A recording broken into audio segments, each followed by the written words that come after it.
अस्य श्रीललिताकवचस्तवरत्नमन्त्रस्य आनन्दभैरवऋषि अमृतविराट्छन्द श्रीमहात्रिपुरसुन्दरी ललिता पराम्बा देवता ऐं बीजं ह्रीं शक्ति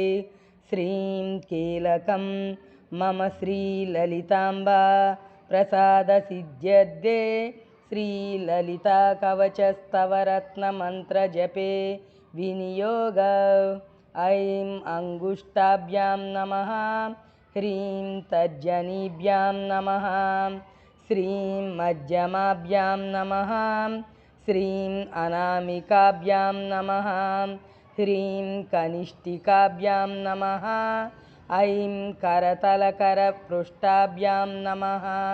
ऐं हृदयाय नमः ह्रीं शिरसे स्वाहा श्रीं शिखायै वषट् श्रीं कवचाय हुं ह्रीं नेत्रत्रयाय वौषट् ऐं अस्त्राय फट् भूर्भुवः सुवरोमतिदिग्बन्ध जानम् श्रीविद्यां परिपूर्णमेरुशिखरे बिन्दुत्रिकोणे स्थितां वागीशादिसमस्तभूतजननीं मञ्चे शिवाकारके कामाक्षीं करुणारसार्णवमयीं कामेश्वराङ्कस्थितां कान्तां चिन्मयकामकोटिनिलयां श्रीब्रह्मविद्यां भजे पञ्चपूजां कृत्वा योनिमुद्रां प्रदर्श्य ककार पातु शीर्षं मे येकार पातु फालकं ईकारश्चक्षुषी पातु श्रोत्रे रक्षे लकारः ह्रीङ्कार पातु नासाग्रं वक्त्रं वाग्भवसंज्ञिक हकार पातु कण्ठं मे सकार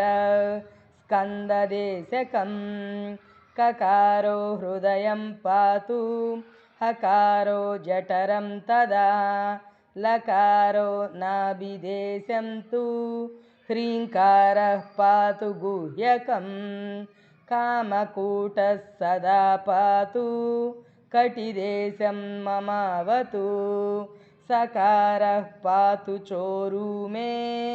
ककारः पातु जानुनी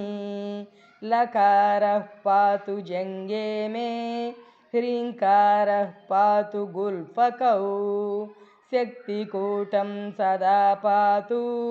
पादौ रक्षतु सर्वदा मूलमन्त्रकृतं चैतत्कवचं यो जपेन्नर प्रत्यहं नियत